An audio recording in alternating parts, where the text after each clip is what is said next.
आज प्रस्तुत है मेरे कहानी संग्रह लंपट की एक कहानी, दूसरा पड़ाव। शाम के 5 बजे ही आसमान में एकदम अंधेरा सा छा गया था। लगता था तेज आंधी या बरसात आने वाली है। घुमड़ घुमड़ कर काली घटाएं आसमान पर चढ़ी जा रही थीं। पंछियों के झुंड किसी आपदा, किसी आशंका से समूह बनाकर आकाश में उड़ने लगे थे। एक रोटी और ले आऊं साहब? शकुंतला ने रसोई से अपने साहब को आवाज लगाई। नहीं, मेरा हो गया, बस अब एक गिलास पानी और दे जाओ। और सुनो, तुम भी जल्दी खाना खा लो और निकल जाओ, मौसम खराब होने वाला है। अभी कैसे जाऊं साहब? अभी बर्तन करने हैं, सफाई करनी है और खाने का क्या हिसाब? 2 रोटी पल्लू में बांध कर ले जाऊंगी, घर जाकर खा लूंगी।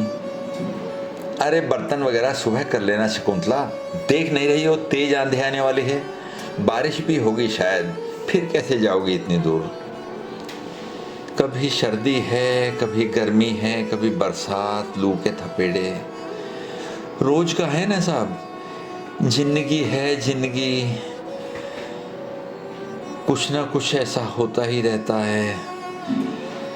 जिंदगी है, कभी सब कुछ है, कभी कुछ भी नहीं। चली जाऊंगी साहब, अपना कौन घर पर इंतजार कर रहा है, खोली में जाकर पढ़ना ही तो है। शकुंतला ने उदासी में भीगे स्वर में कहा।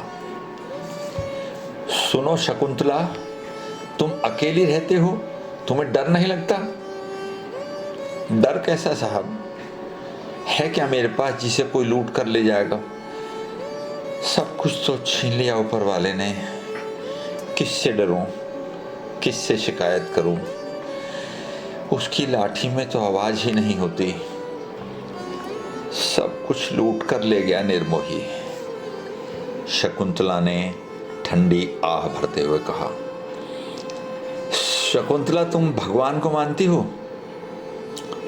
भगवान से तो दोस्ती है मेरी साहब। वो मेरे साथ ठिठोली करता रहता है और मैं हंसती रहती हूँ, चिढ़ाती रहती हूँ भगवान को। जा कर ले जो करना है। मेरे आंसू निकाल कर तो दिखा मेरे बाल सखा। बचपन से दोस्ती है भगवान से मेरी। देखो, आंधी तेज होने वाली है, बारिश भी शुरू हो गई है। थोड़ी देर देखते हैं, नहीं रुकेगी तो मैं तुम्हें अपनी कार से तुम्हारे घर छोड़ दूंगा। सुनो, ठंडा सा मौसम हो गया है, 2 कप कॉफ़ी बना लो, तुम भी पी लेना और मैं भी पी लूँगा। फिर थोड़ी देर रुककर दोबारा बोले, बड़ा दर्द है तुम्हारी बातों में शकुंतला, तुमने कभी बताया नहीं, तुम अकेली क्यों हो? तुम्हारे घर के सब लोग कहाँ चले गए भला? तुम हमेशा से अकेली थी या कोई हादसा, क्या हुआ था आखिर? हादसे ही हादसे हैं साहब, मेरे जैसों के लिए तो जिंदगी एक हादसा है। वो एक गहरी निश्वास लेकर शांत हो गई, फिर शून्य में देखते हुए खोई सी आवाज में बोलने लगी। हम गांव में रहते थे साहब, रूखी सूखी खाकर भी चैन की बंसी बजाते थे। किसी किसी रात को पूरे परिवार को भूखे ही सोना पड़ता था। मगर उस उम्र में क्या फर्क पड़ता है? सपने देखने की उम्र होती है ना। जिस दिन भूखे सोने पड़ता था उस दिन सपने में पकवान मिलते थे बाबू। तो उसने बच्चों की सी निश्चल हंसी हंसते हुए कहा। फिर 14 बरस की उम्र में घर वालों ने मेरा ब्याह कर दिया। लगभग 55 साल की काम वाली बाई शकुंतला क्षितिज में देखते हुए यादों में डूबी हुई कुछ सोचती सी बोल रही थी। मजबूत कदकाठी और तपे हुए तांबे के रंग वाली शकुंतला के चेहरे पर जहां एक और विपदाओं से लड़ने की और जिंदगी के उतार चढ़ाव झेल जाने की दृढ़ता का भाव था, वहीं दूसरी तरफ किसी आदिवासी समाज से निकली छोटी सी बालिका वाली सरलता और भोलापन भी था। उसकी आंखों में एक बालक जैसी चंचलता और उतावलापन सा परिलक्षित होता था। सामान्यतः तो वो कभी उदास या चिंतित दिखाई देती नहीं थी, बस अपने काम में जुटी रहती और यदा कदा अपने साहब से भी जिनके यहाँ वो काम करती थी, मजाक करने का दुस्साहस कर लिया करती थी।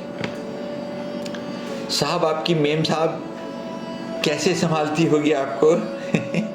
आपको तो टूथब्रश पर पेस्ट लगा कर भी मुझे देना पड़ता है। साहब, भगवान का शुक्र करो कि आपको मेरे जैसी काम वाली मिल गई, नहीं तो कौन संभालता आपको। मेरा मर्द कहता था कि ज्यादा पढ़े लिखे लोगों की खोपड़ी वैसी हो जाती है। क्या क्या कहता था तुम्हारा मर्द? ज्यादा पढ़े लिखे लोगों की खोपड़ी कैसी हो जाती है? शकुंतला, बताओ तो। आपके सामने बोल नहीं सकती ना साहब।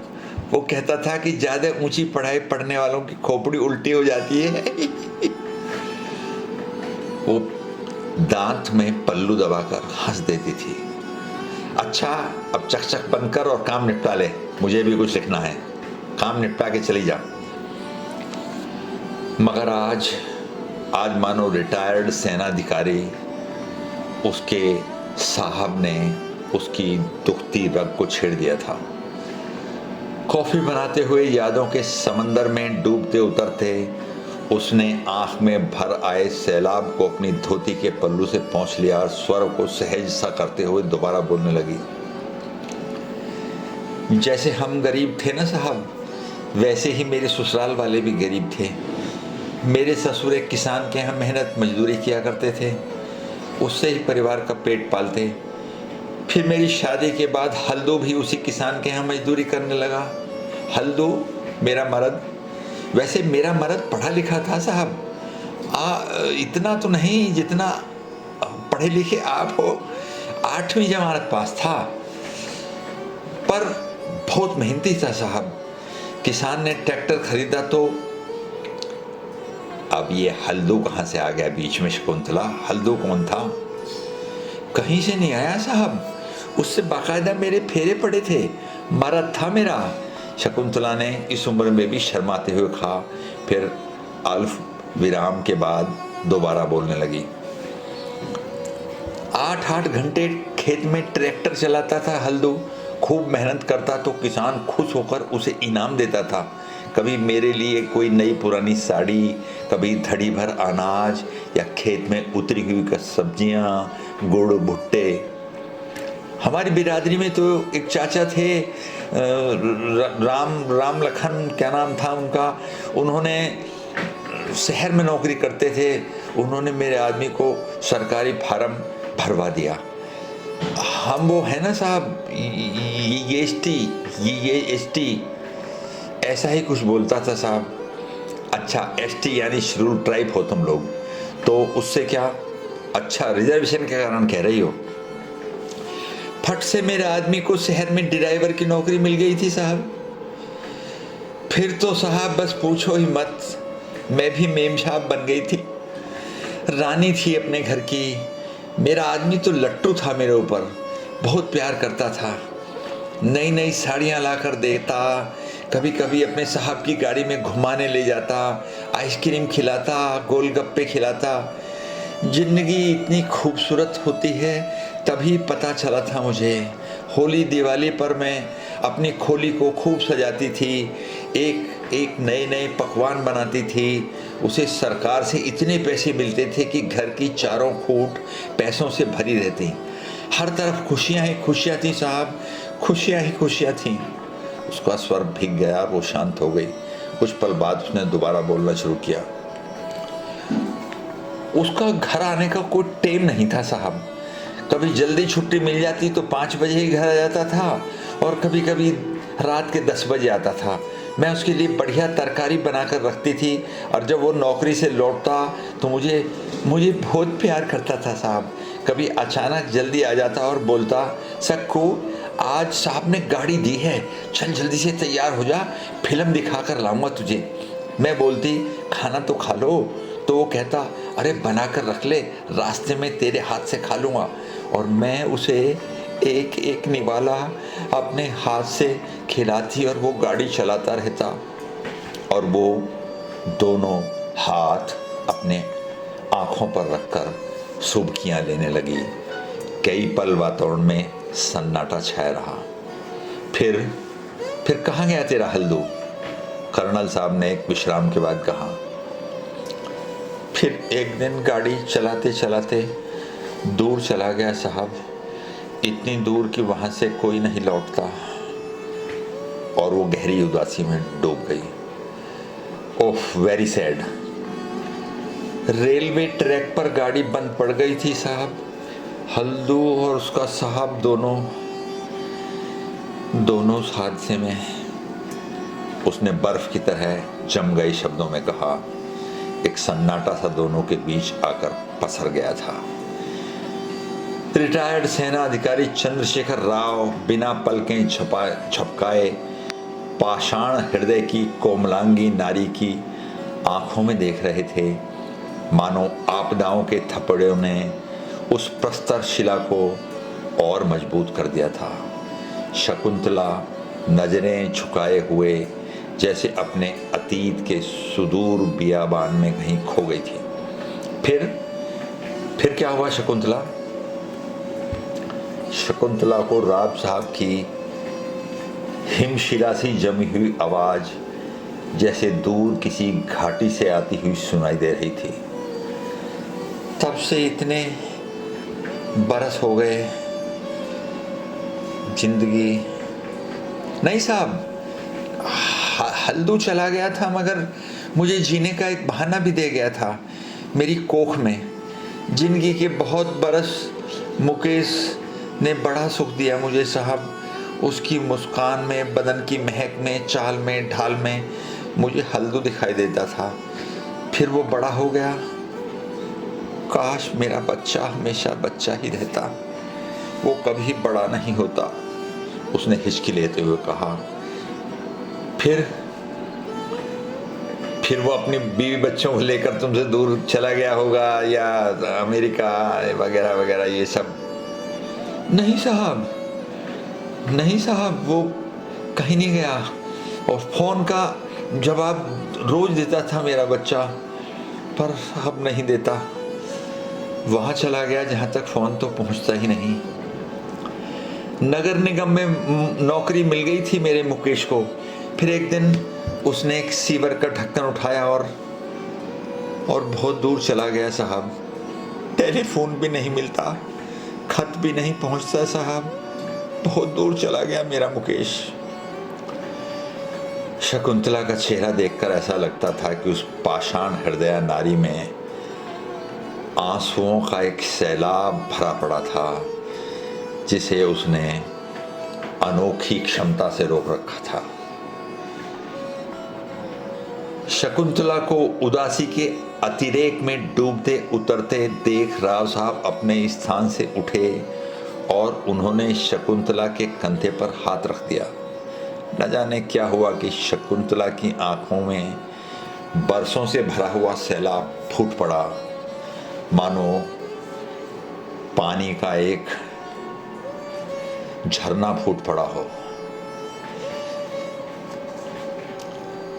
वो बिलख बिलख कर विलाप करने लगी। राव साहब ने उसे एक पानी का गिलास लाकर दिया। शकुंतला ने एक घूंट पानी पिया और वो शांत हो गई। तुम तो कहती थी कि भगवान से दोस्ती है मेरी, वो ठिठोली करता है मेरे साथ और मैं हंसती रहती हूँ, चिढ़ाती हूँ भगवान को। फिर ये तुम्हारे आंसू आज क्यों फूट पड़े शकुंतला? कोई कंधे पर हाथ रखने वाला नहीं था बाबू। मद्रासी बाबू, आज आपकी सहानुभूति। तो क्या हुआ? देखो, कंधे पर हाथ रखने वाला तो मेरा भी कोई नहीं है। मुझे देखा है कभी रोते हुए?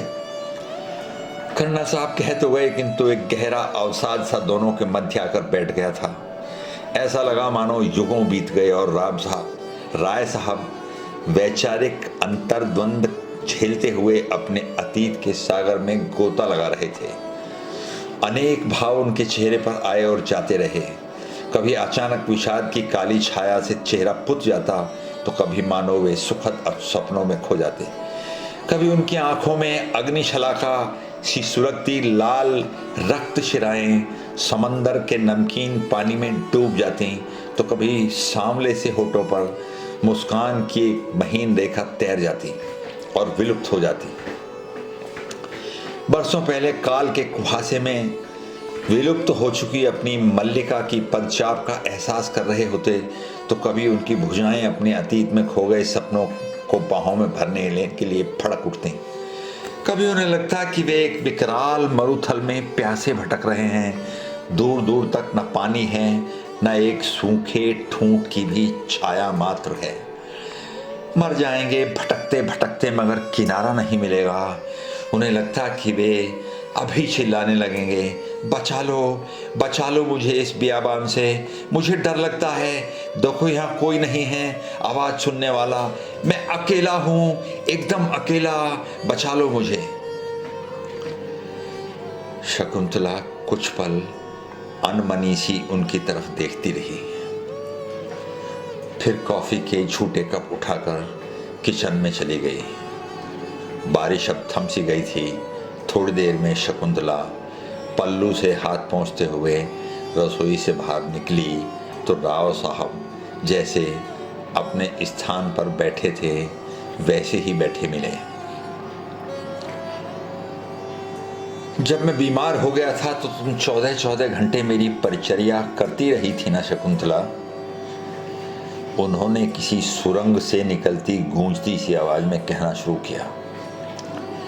जब मैं कहीं भूखा न रह जाऊं ये सोचकर तुम न रिश्तेदारों की शादियों में गई और ना तुमने अपने घर पर तीज त्योहार मनाया।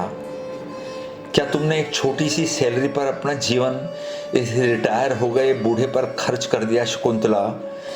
क्या तुम्हें नहीं लगता कि इसमें भी नियति का कोई संदेश छुपा हुआ है या पूर्व जन्म का कोई आलेख? कौन हो तुम मेरी, क्या लगती हो भला, बताओ। मैं निकल रही हूँ साहब, बारिश भी अब थम सी गई है। कभी कभी सोचता हूँ कि तुम मेरे जीवन में नहीं आई होती तो मैं इस अकेलेपन को कैसे झेल पाता। मैं तो बरसों पहले मर गया होता शकुंतला। सुबह जल्दी आऊंगी साहब, अभी बूंदें कम हो गई हैं, निकल जाती हूँ, दूर जाना है, फिर बारिश तेज भी हो सकती है। मत जाओ शकुंतला, मत जाओ, उन्होंने छोटे से बच्चे की तरह निर्विकार भाव से किया। क्या कहती हो साहब, ऐसे कैसे? आज आप कुछ ज्यादा ही परेशान से लग रहे हैं। यहीं रुक जाओ ना शकुंतला, हमेशा के लिए। देखो मैं कितना अकेला हूं और तुम भी तो अकेली हो। आ जाओ शकुंतला, जिंदगी का बाकी सफर मिलकर काटेंगे। क्या बात करते हो मद्रासी बाबू, लोग क्या कहेंगे? ये दुनिया है, समाज है, मेरी खोली है, मेरा पड़ोसी है। कहीं कुछ नहीं है शकुंतला, कहीं कुछ नहीं है। दूर दूर तक कोई नहीं है, सब छलावा है, भ्रम है हमारे मन का। अच्छा बताओ, 2 दिन तुम्हारी खोली का दरवाजा न खुले तो कितने लोग आते हैं जानने को कि तुम बीमार तो नहीं हो या भूख से अकेली मर तो नहीं गई। सारी दुनिया अपने में ही मगन है। 2 ढलती उम्र के लोगों के आंसू पूछने वाला यहां कोई बैठा है क्या? दैहिक आकर्षणों से दूर हो चुके परमात्मा के बनाए हुए 2 पुतले जिंदगी के आखिरी पलों में एक दूसरे के आंसू पोंछ लें तो जमाने को इसमें क्या ऐतराज होना चाहिए भला? और फिर किसे फुर्सत है तुम्हारी आंखों से बहते सैलाब और मेरे हृदय के जख्मों को रिश्ते लहू को देखने की इस महानगर की दौड़ती भागती जिंदगी में?